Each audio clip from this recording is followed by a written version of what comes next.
Tá bom. Bom, boa tarde a todos, obrigado pela presença. Na semana passada nós dissemos que íamos afunilar um pouco, estreitar um pouco o entendimento de alguns artigos, né, de algumas informações. Então, assim, já mandou aí a legenda para todos darem uma olhada. Espero que a gente possa ter uma boa reunião e consiga tirar proveito disso e aprender mais um pouco. Com a palavra, nosso mestre Damasceno. Muito bem, pessoal. Boa tarde a todos. Nós anotamos 3 temas para abordarmos hoje, que é o PLP 05, a questão do MEI, do microempreendedor individual, e mais o andamento da reforma tributária.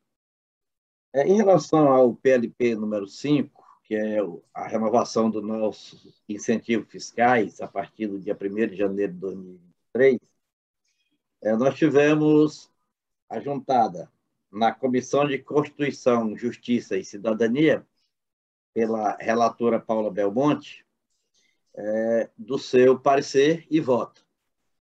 Obviamente que naquela comissão são só 2 pontos principais que precisam ser abordados. Se está de acordo com as normas da Constituição e se não fere alguma norma jurídica que regulamente esse comportamento, principalmente a lei de responsabilidade fiscal. Então, são esses 2 pontos principais que precisam ser analisados. O parecer dela está muito claro, que ela mostra realmente que não tem nenhum índice ou nenhum instituto que venha a aferir a Constituição Federal, ou mesmo essa lei que nós mencionamos, por conseguinte, ela vota favorável. Então, a discussão que foi feita na primeira comissão, na Comissão de Tributação e Finanças, lá tem um campo de atuação bem mais amplo. Esse agora é um pouco mais restrito. Por conseguinte, são só esses 2 itens que precisam ser analisados lá. Acredito que não tenhamos dificuldade. Na primeira, que queria se expandir, obviamente, o campo de digamos, ver mais alguns a serem a aderirem ao projeto de lei, como foi o caso dos produtos da agropecuária ou da agroindústria também, e ainda se tentou colocar algum item relativo ao sistema de transporte rodoviário que foi retirado. Então, quando a Federação da Agricultura teve atendida a sua necessidade, o processo passou avante com somente um voto contra, que foi o voto do Fontaine, deputado por São Paulo. Assim sendo, nós não vemos dificuldade na aprovação da CCJC. Acredito que eles estão só aguardando um momento oportuno para colocar em pauta. Lá talvez não haja necessidade, acredito que não, necessidade de audiência pública, porque, como eu disse, a discussão ela é muito restritiva aos itens da regularidade jurídica da proposta. O segundo item é o microempreendedor individual. Eu vou passar para o último, até porque ainda estou aguardando o pessoal do Espírito Santo, que tem muito interesse nisso aqui. Só preciso deixar já claro, e depois eu retomo o tema, que o microempreendedor individual, MEI, ele é contribuinte do Simples. E por ser contribuinte do Simples, todas as normas pertinentes ao Simples Nacional são aplicáveis aos MEIs. A diferença que tem é que o MEI, em vez de pagar percentuais sobre os tributos daquela composição mista que tem o Simples Nacional, ele paga somente 2 tributos, ou no máximo 3. Que seja, a Previdência, 5% do salário mínimo, o ISS, se for prestador de serviço, aí são R$ 5 por mês, e o ICMS, que se for uma indústria, uma pequena indústria ou um comércio, que vai pagar R$ 1 por mês. Então, a diferença que tem é essa. As outras obrigações que são pertinentes ao Simples, elas continuam da mesma forma. E o terceiro item, obviamente que esse segundo item nós vamos voltar com mais detalhes. O terceiro item é a reforma tributária.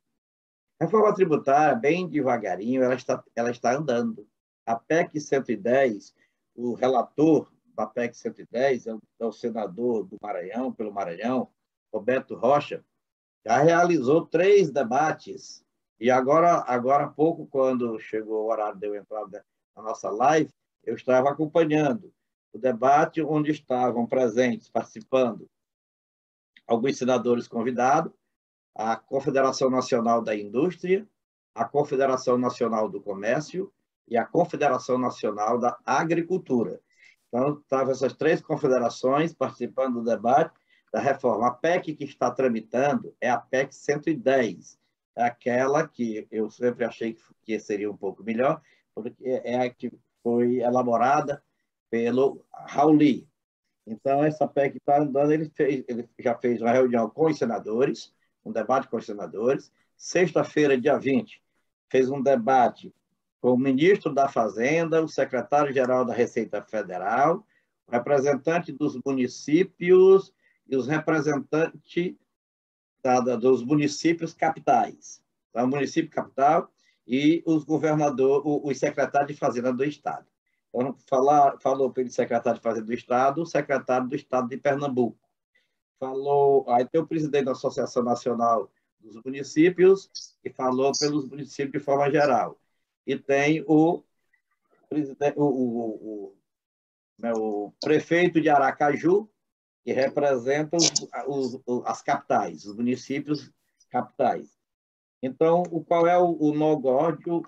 É o seguinte: primeiro, o governo federal não vê possibilidade da aprovação de uma reforma ampla. Então, quer que aprove a CBS e o imposto de renda, matéria que estão afetas à Câmara Federal e não ao Senado Federal inicialmente, porém depois seguirá para o Senado Federal. A preocupação com a aprovação da CBS, que depois seria incorporada à reforma tributária na PEC 110, ela viria com a regulamentação. A PEC 110 traria só um comando para trazer para o ordenamento jurídico a CBS. E essa CBS, por proposição variadas, e o governo já está propenso até negociar isso aí, nós teríamos 2 grupos. Seria uma dualidade. Uma proposta para mantendo as empresas prestadoras de serviço e as empresas que estão no lucro presumido, com a alíquota reduzida em torno de 4%. E as demais empresas hoje que estão no lucro real, que pagam 9,65%, passariam a pagar 12% com a não cumulatividade. Tem uma proposta da própria Ordem dos Advogados do Brasil, regulamentando e fechando 4 pontos principais dentro da redação que está no projeto de lei 3887, que é o projeto de lei que cria a CBS. Em relação ao ICMS e ao ISS, os municípios, de forma geral, aceitam participar do bolo com os estados na composição de um IVA aglutinando os 2 impostos. Porém, as capitais não querem perder o seu ISS, porque a receita do ISS para as capitais é bem maior do que para certos municípios. Então, a proposição está caminhando, inclusive tem um desabafo do próprio relator. Ele diz o seguinte: ele diz,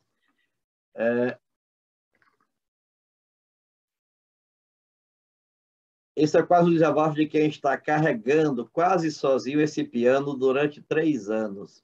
Acho que aprendi que brigar não é bom. Sabendo que vai perder, é burrice. Então, vou concluir esta sessão, no caso de sexta-feira passada, e convidarei outro senador para os próximos debates e vou apresentar de forma impreterível, nesta semana, na próxima semana de sexta-feira, então, nesta semana, o meu relatório, cumprindo o meu papel como relator da proposta. E ele conclui dizendo que vê que não há, do lado do governo federal, nenhum interesse por uma reforma ampla, enquanto os estados querem uma reforma ampla. Qual vai ser a conclusão que ele chegou hoje nessa discussão que terminou agora há pouco? É que vai propor, sim, um IVA dual.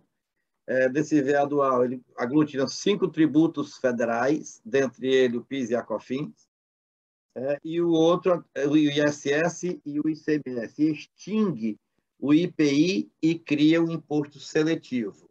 Então, extingue o IPI e cria um imposto seletivo. Quando ele extingue o IPI, Os estados não concordam muito porque o IPI entra no bolo do fundo partidário, nada, do bolo da divisão entre os estados. Razão por que ainda fica essa discussão. Mas ele promete para esta semana impulsionar isso.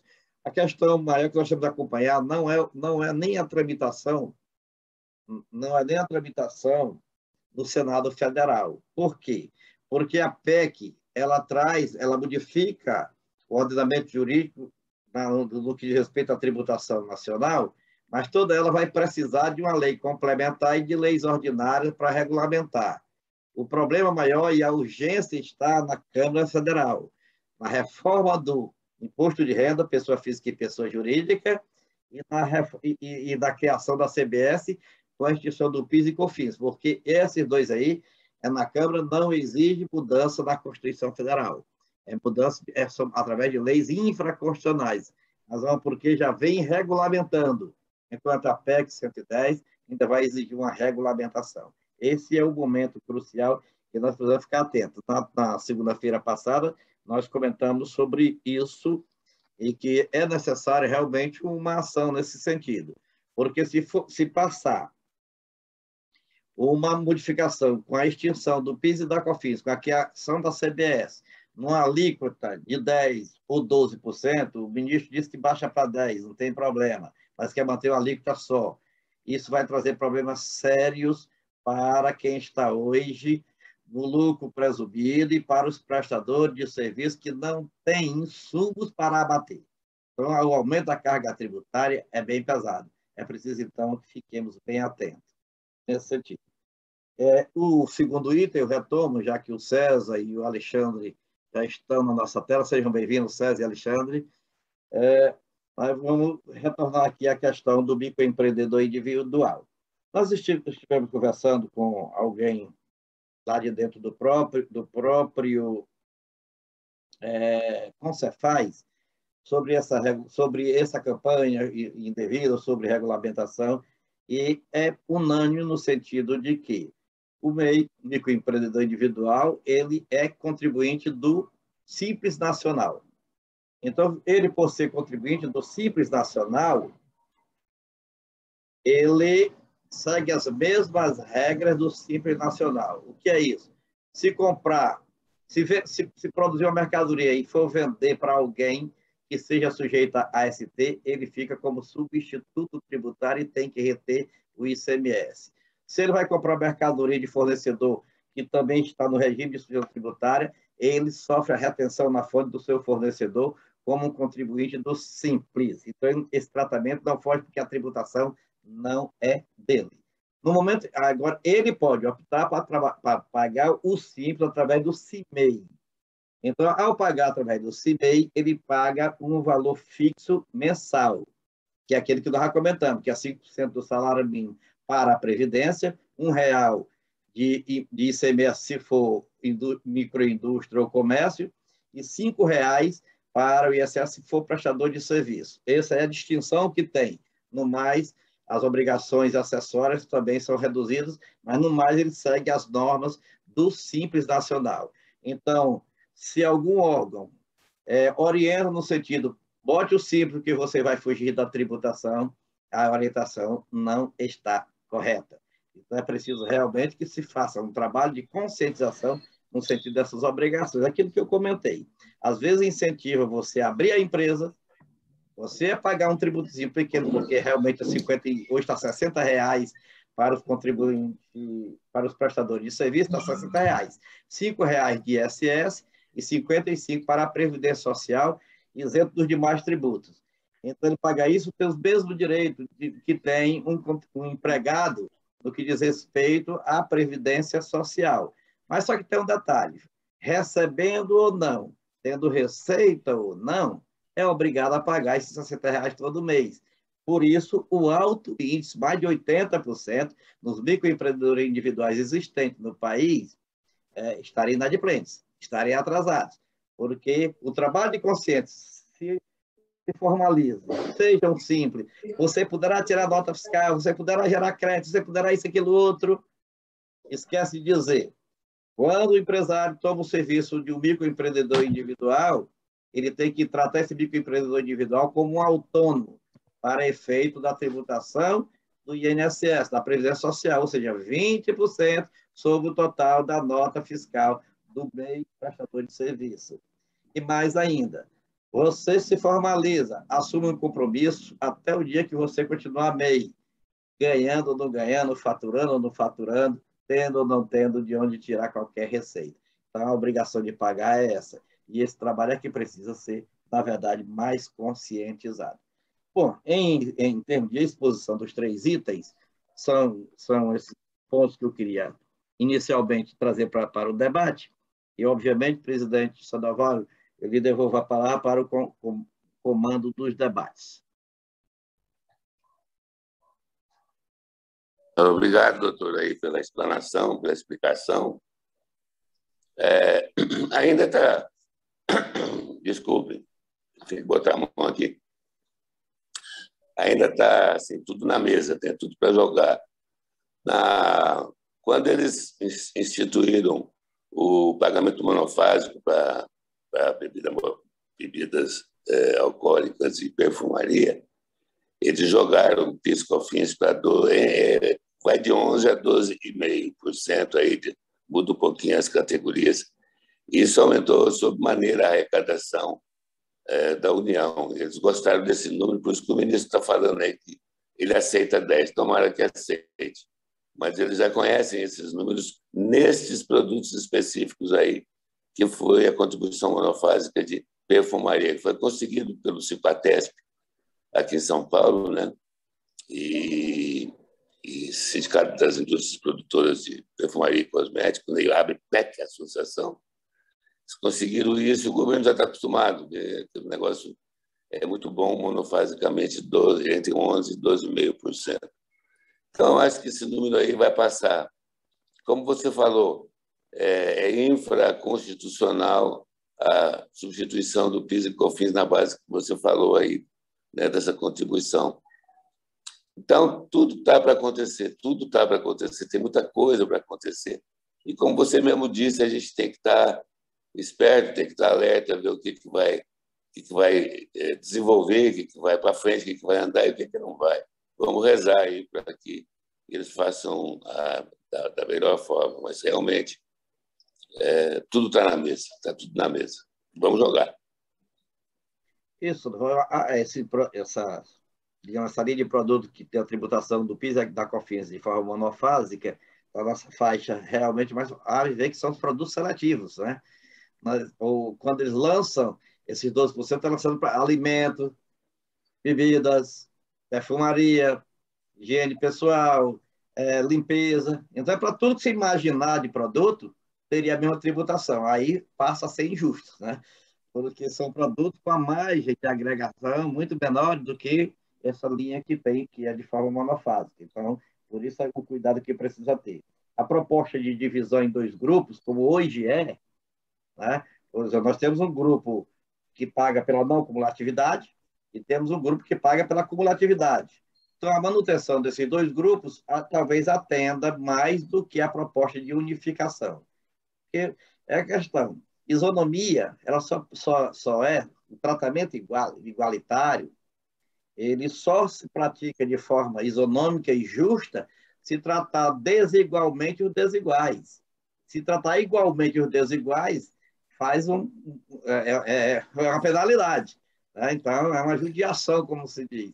Então, preciso tratar desigualmente os desiguais. Esse é que é o princípio da isonomia. O Instituto da Isonomia é exatamente isso, tratar cada um da forma que ele é. Então, desigualmente os desiguais.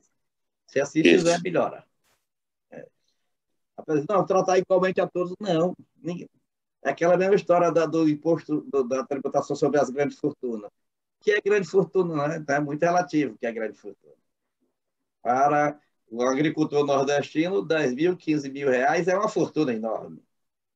O que não é para quem lida com petróleo, com outras coisas mais de grandes receitas. Tudo bem, avante. Doutor Alexandre. Bem, Prezados, presidente, tudo bem? Doutor Damasceno, prazer conhecê-lo agora também. Prazer conhecer a todos. Obrigado pela receptividade. A gente tem visto aí, tem acompanhado as questões da reforma tributária com muita preocupação, né? Porque uma reforma ampla é muito complicado, porque envolve muitos atores, muitos agentes, estados, municípios, União e as empresas, de maneira geral, os contribuintes de maneira geral. E uma reforma fatiada, está claro e nítido que só vem para aumentar a carga tributária, né? Não tem outra finalidade. O governo não dá ponto sem nó e a gente tem muito claro isso. Para uns mais, para outros menos, mas a reforma mas vai haver aumento de carga tributária. E no final das contas tudo é repassado, né, adiante. E nós somos um elo dessa cadeia, como atacadistas que somos aqui, quer dizer, a gente acaba assumindo custos de quem está antes da gente e tendo que repassar isso adiante. É sempre muito complicado. Tive embates já com Sabino, deputado Sabino, sobre isso, mas não tem jeito. Já tive a ocasião de estar 3 vezes em reunião com ele para falar sobre IR e me posicionar contra por outras entidades das quais a gente participa também aqui e tudo, mas ele não se mostra reticente em relação a isso, né? Quer o governo quer aumentar a arrecadação. E a gente, é o que o doutor Damasceno colocou aí, o presidente colocou, precisamos ficar muito atento mesmo, né? Essa semana eu terei reunião com a Secretaria da Receita Federal, na quinta-feira, diretamente de Brasília, onde a gente vai pedir, inclusive, os números, porque os números hoje, o governo, o projeto de lei de Sabino traz, do imposto de renda traz números que, para a gente não conhece a realidade desses números, né? Mas são informações que estão sendo postas para a gente de maneira, assim, unilateral, sem que a gente possa poder, pelo menos, estudar melhor a situação. Mas é isso. E se eu pudesse aí falar algo a respeito desses projetos de reforma, tanto do IR quanto da CBS, que é a 3887, seria realmente uma manifestação contra, pensando no todo, né? Tá difícil acertar o que nasceu aí com um viés para poder aumentar a carga tributária sem simplificar. A gente não tem nada de uma reforma tributária. A reforma tributária teria que vir para simplificar nossas obrigações acessórias sem aumentar custo tributário, né? Aumenta o custo e não simplifica nada essas propostas fatiadas que estão aí. Mas paciência. E em relação, Damasceno, ao MEI ali, a visão nossa, né, é exatamente essa. O MEI, ele é contribuinte, seja de ISS ou seja de ICMS, ele é contribuinte, né? O que a gente vê e nota algumas dificuldades em relação ao MEI é que, em alguns estados, há a dispensa da inscrição estadual, mas essa dispensa da inscrição não dispensa o tratamento correto para quem faz a operação com o MEI, né? E a gente precisa, e aí uma inscrição estadual facilitaria, obrigatória, sem criação de outras obrigações acessórias para o MEI, criaria, tal qual aconteceu com o CNPJ, né? O MEI tem CNPJ, que é uma obrigação acessória, cria-se ali, e uma obrigação acessória estática, praticamente. Depois disso, ele só faz uma declaração anual e o recolhimento mensal, como o doutor colocou muito bem.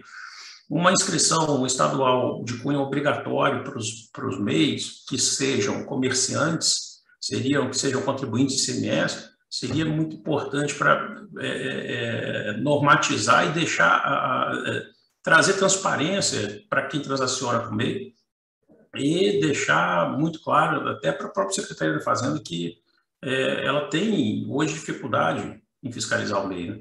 A gente nota isso no nosso estado aqui de origem, Estado do Espírito Santo, que dispensa o MEI de ter inscrição estadual.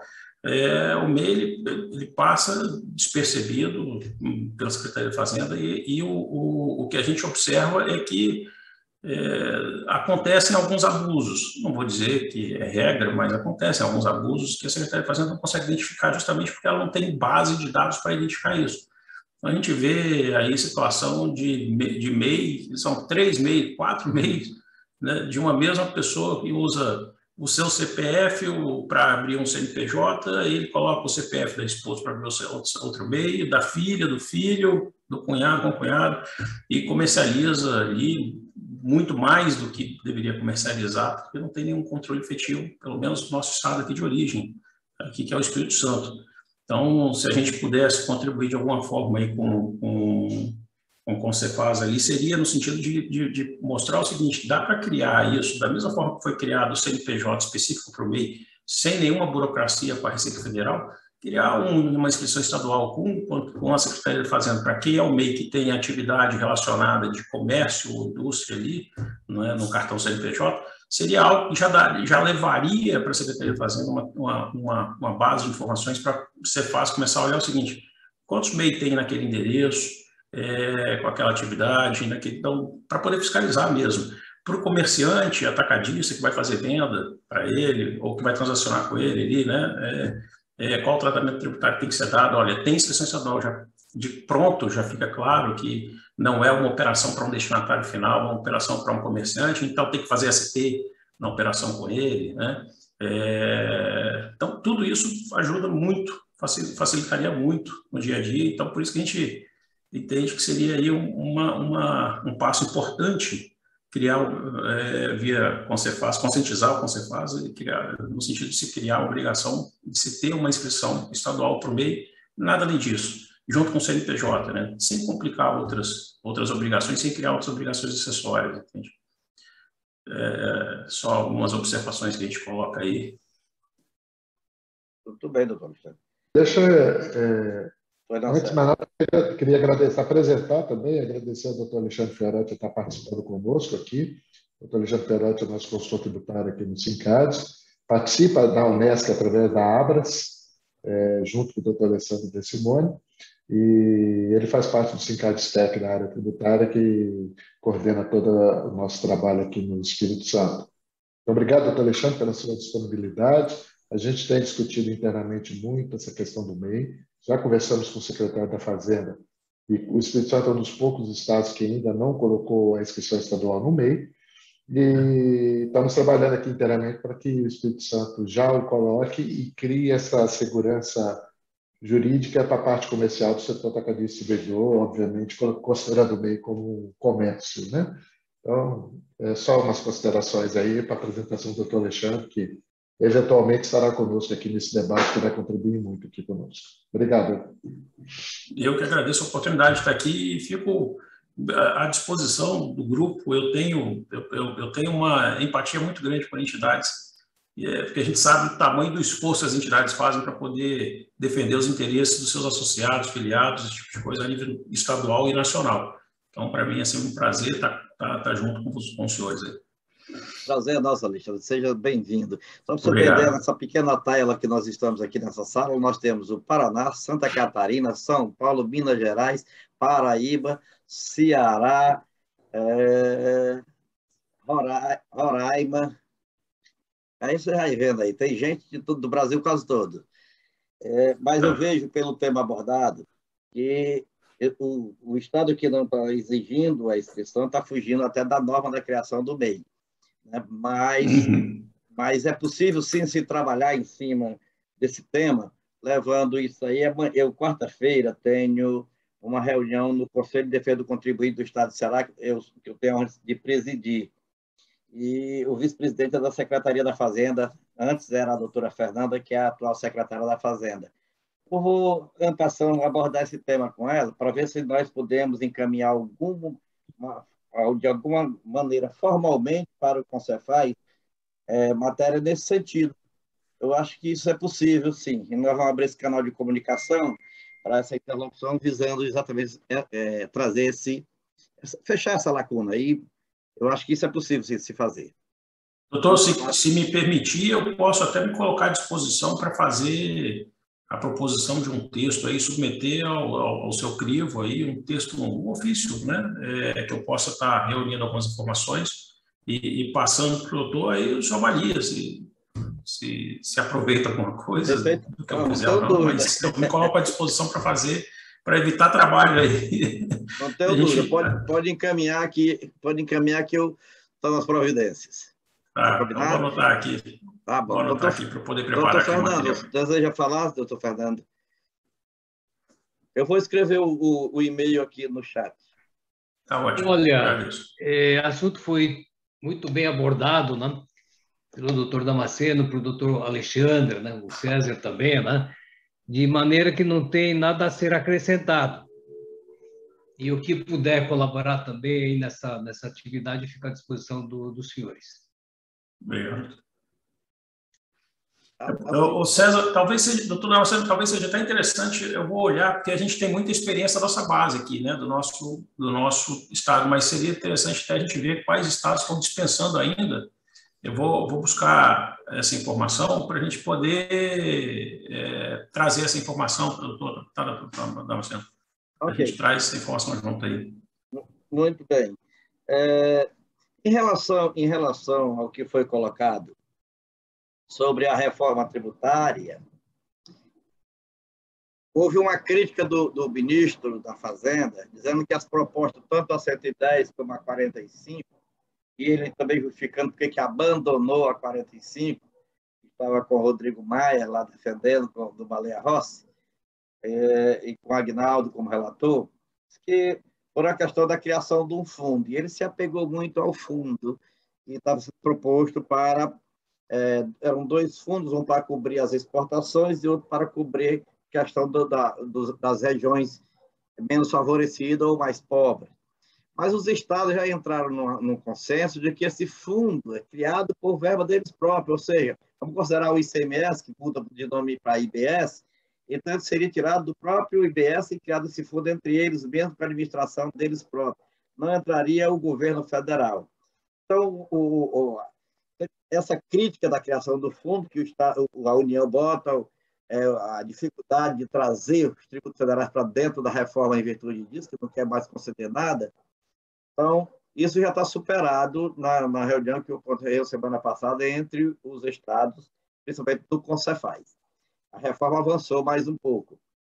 Quanto à questão do dual, do IVA dual, a única questão que fica é a discussão entre os estados e os municípios. Se, por acaso, os municípios não aderirem, o IVA vai sair de forma dual, ou seja, incorporando a CBS e deixando os impostos federais que já estão vigentes hoje, e transformando o ICMS de forma desburocratizante, acabando as 27 legislações e criando uma só, através de uma lei federal que virá para substituir a lei Candir, com um grupo de trabalho formado pelos secretários de Fazenda, que irá monitorar tudo isso aí. É aí onde vai ser administrado este fundo.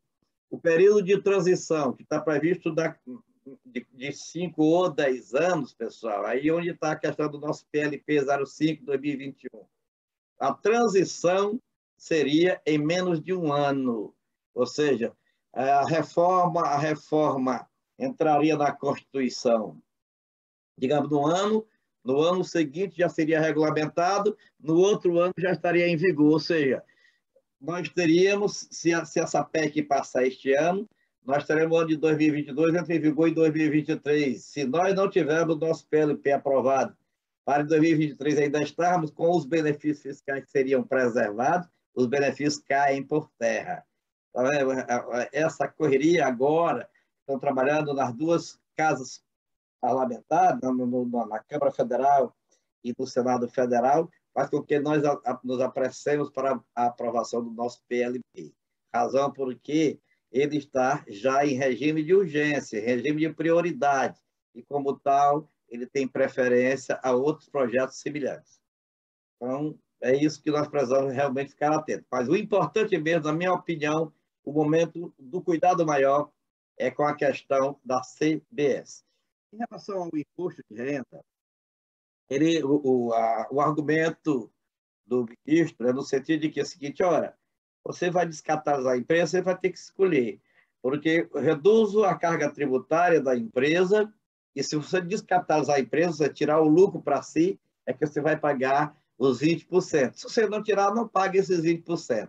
Acontece que 80% ou mais das empresas brasileiras são tributadas através do PJ, do CNPJ.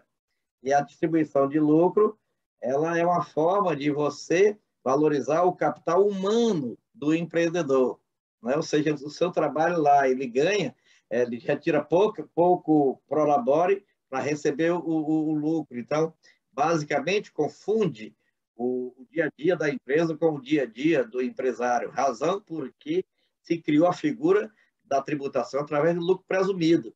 O lucro presumido é exatamente para isso, para ter essa finalidade de você não ter a necessidade de burocraticamente estar guardando documentação. Então, você pode, através do lucro presumido, fazer até uma pequena confusão patrimonial. Ou seja, o patrimônio do empresário confunde-se com o patrimônio da empresa, desde que seja preservado o limite para a garantia da saúde da empresa no cumprimento de suas obrigações, sejam fiscais, sejam contratuais.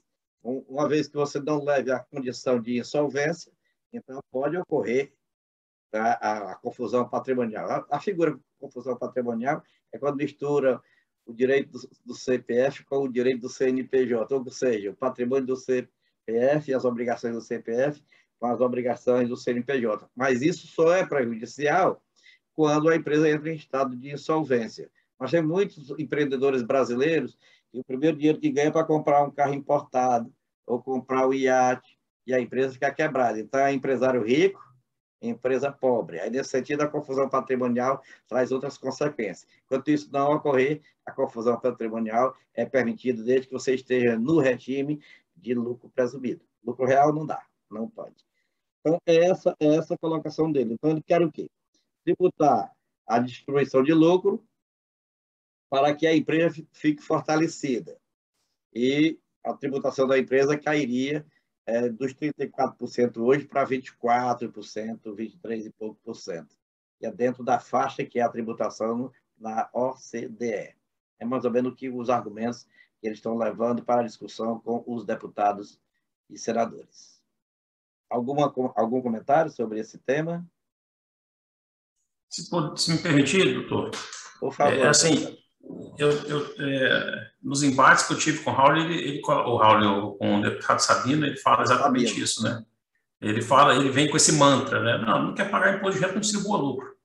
Eu falei com ele o seguinte, deputado, nós não somos um elo individual, assim, nós somos um departamento estanque, uma empresa tão somente.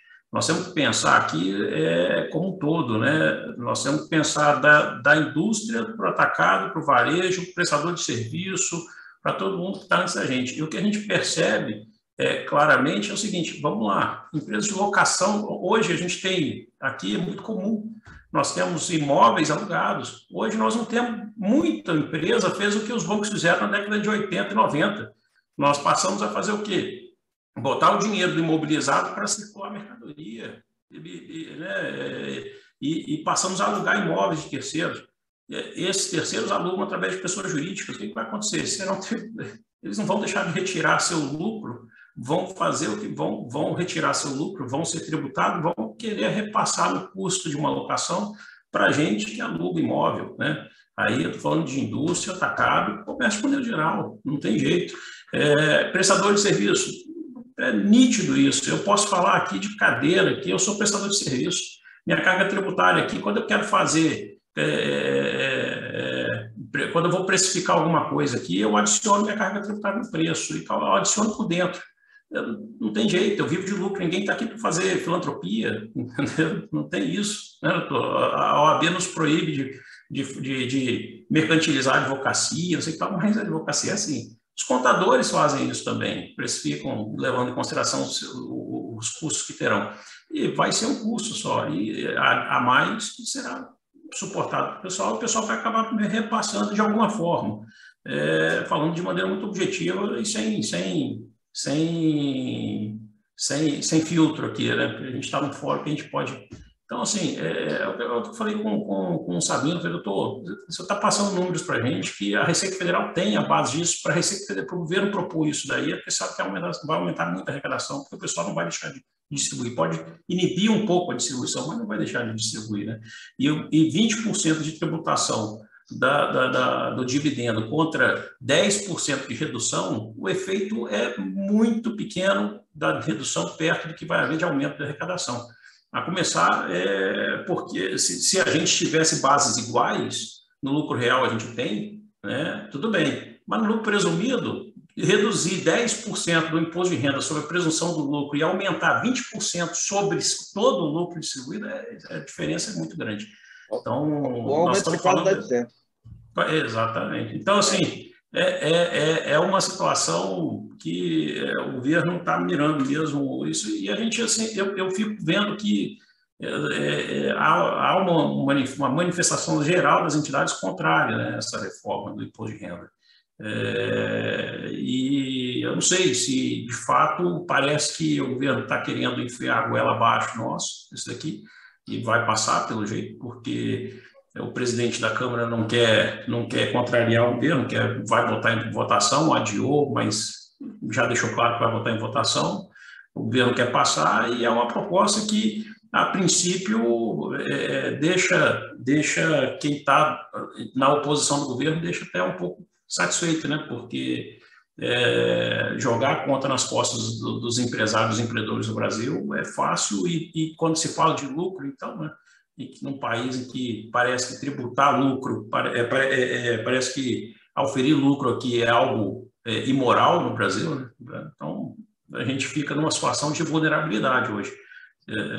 Eu confesso que pelo NEX ali, eu já fui muito incisivo lá em reuniões lá com o deputado e tudo mais, mas não tem jeito.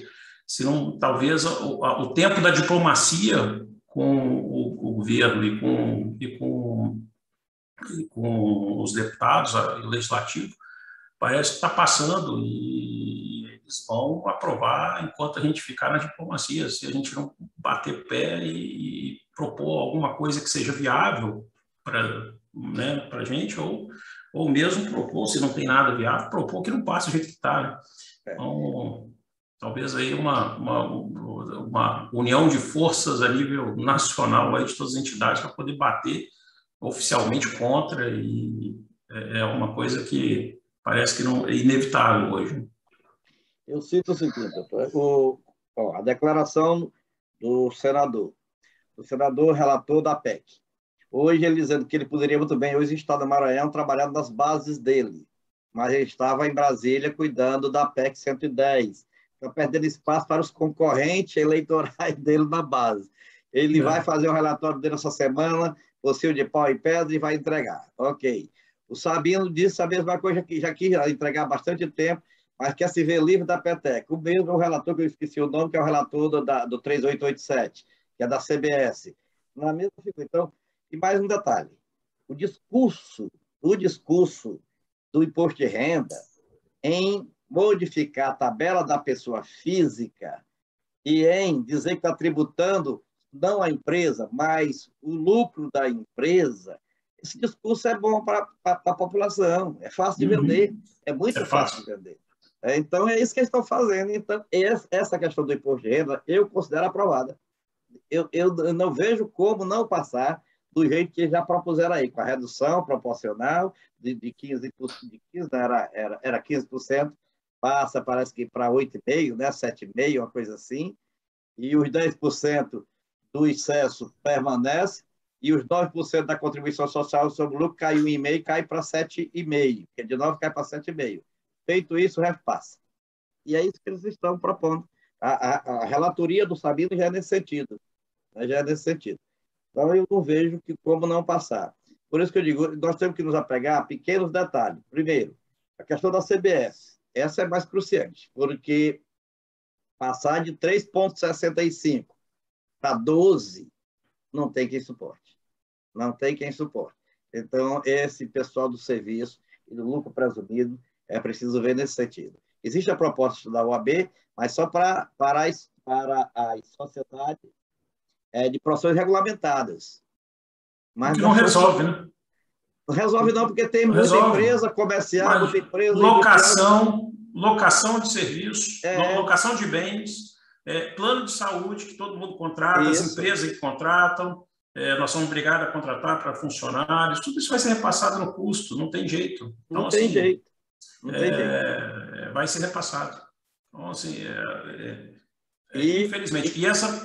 Doutor, desculpa, mas essa fala do governo, só voltando no imposto de renda, de que a tabela vai ser atualizada no imposto de renda, isso é hipocrisia, né? Porque já devia ser atualizada todo ano, automaticamente. O governo vai dar uma atualização, então que botasse nessa proposta de reforma, na PL do imposto de renda, a previsão de que será revisada anualmente a tabela do imposto de renda, seguindo a mesma variação do salário mínimo, pelo menos, né? Mas não, o governo aumenta a carga tributária anualmente quando congela isso, e ele está aumentando está revisando parcialmente a tabela do imposto de renda para a pessoa física, uma única vez, e não está revisando as bases ali do imposto de renda, né? Limite de dedução de gastos com educação, esse tipo de coisa, não está revisando. Então, assim, é de uma hipocrisia muito grande do governo, da equipe econômica do governo, falar em ajustar o imposto de renda. Na verdade, eles tinham que ser transparentes, falar em aumentar a carga tributária, que é isso que eles estão querendo fazer, né? Mas é o seguinte, Alexandre, para o leigo é um discurso bom. Isso aí não tem dúvida. Para o leigo o discurso é excelente. O José Roberto, quer alguma colocação a fazer, mestre?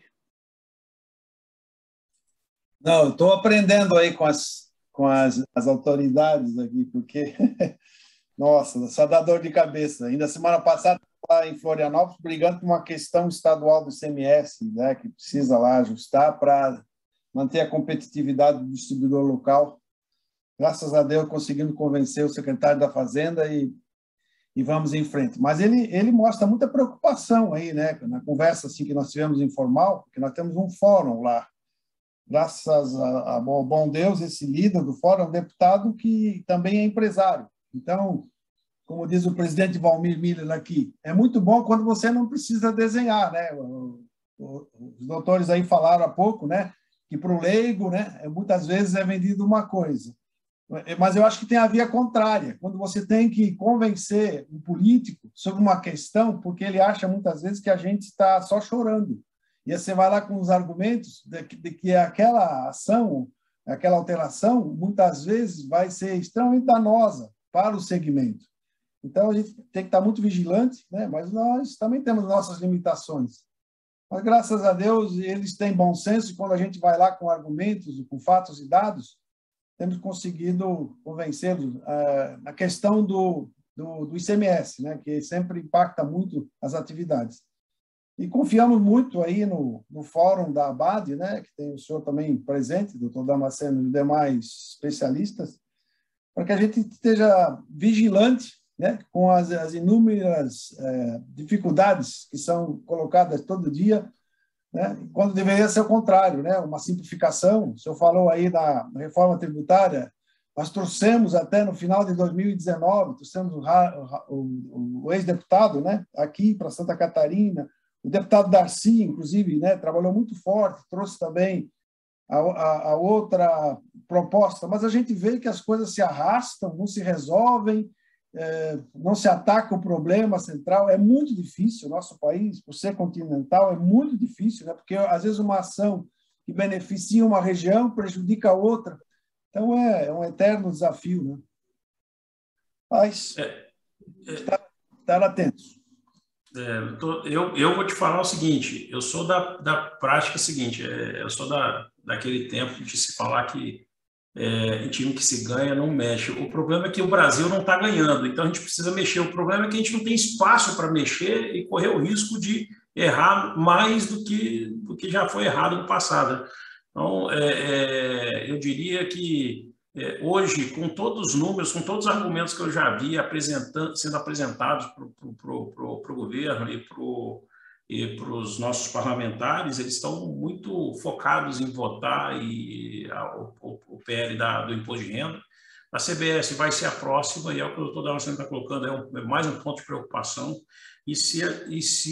isso que eu digo assim, talvez o tempo da diplomacia com eles esteja passando, porque se a gente não mostrar para a população que quem vai pagar essa conta, no final das contas, é o consumidor final, porque o consumidor final ele consome serviços de plano de saúde, vai ter aumento de imposto de renda e vai ter aumento de contribuição social, PIS e COFINS, que vai sair de 3,65 plano de saúde, mesmo no lucro real, o plano de saúde está no regime cumulativo de 3,65, vai para 10%, 12% na CBS, não tenha dúvida, vai ter aumento, vão repassar plano de saúde, escola, né, também é a mesma situação, locação de bens e imóveis e tudo mais. Imagina o que vai acontecer, o preço dos aluguéis.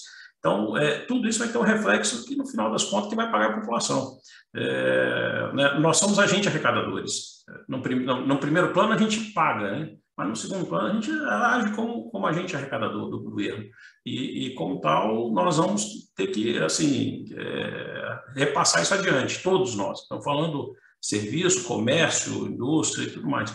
Veja, locação de bens de toda a natureza. Então, são todos CNPJs.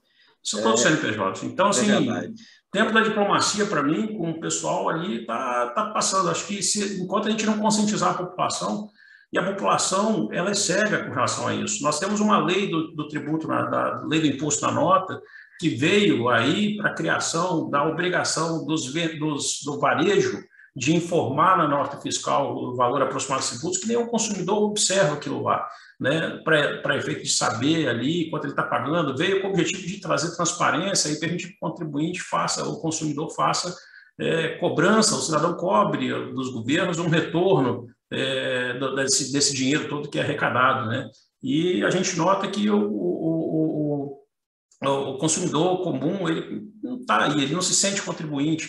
O impostômetro do IBPT, eu faço parte lá do Instituto Brasileiro de Planejamento e Tributação, que criou o IBPT, que criou o impostômetro. O impostômetro foi um desafio criado porque uma pesquisa feita na década retrasada mostrou que os contribuintes, os cidadãos não se sentiam contribuintes, eles não sabiam que eram contribuinte de tributo, porque eles só viam aquilo que é imposto que vem retido na fonte, na folha de salário. Então, mesmo o cidadão humilde e tudo mais, ele não sabe que ele paga imposto ou quanto ele paga de imposto no consumo de bens e serviços. Então, é uma situação confortável para o governo federal deixar isso adiante. Vou dizer um detalhe, essa questão da educação fiscal, ela vai levar muito tempo ainda para poder ter essa consciência. Você vê o seguinte, você estava falando aí do destaque dos impostos, com a carga tributária mais ou menos, mas uma obrigação bem simples, que é aquela de colocar o CPF na nota fiscal, que em São Paulo pergunta, em alguns locais perguntam, quer colocar o CPF ou não? Aí em São Paulo pergunta se quer nota paulista, né? Para colocar o CPF. Aí tem gente que, assim, aqui tem uns valores que são obrigados a colocar o CPF, mas ainda tem contribuinte disso. Não vou dar meu CPF para ninguém, não. Vamos se por aqui. É um negócio complicado. Ô, mestre Tavares, você tem alguma colocação a fazer? Aí, diretamente de Alagoas. Boa noite a todos. Por enquanto, não. Estou só observando aqui e agradecer a presença de todos aí. E seja bem-vindo ao debate. Obrigado. Sandoval, eu acho que nós já abordamos o que era possível, agora qualquer colocação mais, para mim, na minha opinião, será repetição do que a gente já comentou. Agora é para botar na prática o que se discutiu, espero o documento do doutor Alexandre para nós fazermos essa outra ponta aí. Nós também vamos procurar trabalhar junto essa questão da aprovação da modificação proposta pela OAB, mas para ser expandida também para as demais empresas e não só a sociedade de profissões regulamentadas. E é esse o fruto do trabalho que nós desenvolvemos em conjunto, em equipe aqui, através do nosso fórum semanal. Meu presidente Sandoval, tem a palavra para o encerramento. Obrigado, doutor. Parabéns. Obrigado a todos que participaram e colaboraram aí com as suas ideias. A gente vai ficar sempre nessa coisa, né? O governo entra, governo novo, aumenta a despesa, sempre aumenta a despesa, não tem lugar nenhum que reduz despesa. E aí tem que tirar via impostos. Então, a gente vai ficar sempre desse lado, tentando segurar isso, segurar aquilo, mas não tem jeito, nós vamos ficar sempre perdendo alguma coisa. Bem, valeu bastante, a gente aprendeu bastante, discutiu bastante, aí foram apresentadas várias ideias, várias propostas, evoluímos bem Eu agradeço ao doutor Damasceno pela sua, mais uma vez, a sua boa vontade, a sua dedicação e sua expertise no assunto para nos ajudar a refletir sobre tudo isso. Agradeço a presença de todos, muito obrigado. Fiquem com Deus e até a semana, se Deus quiser. Muito obrigado e até mais. Boa semana para todos nós. Boa noite. Boa tarde, boa semana. Boa semana para todos. Boa tarde. Até mais, boa tarde.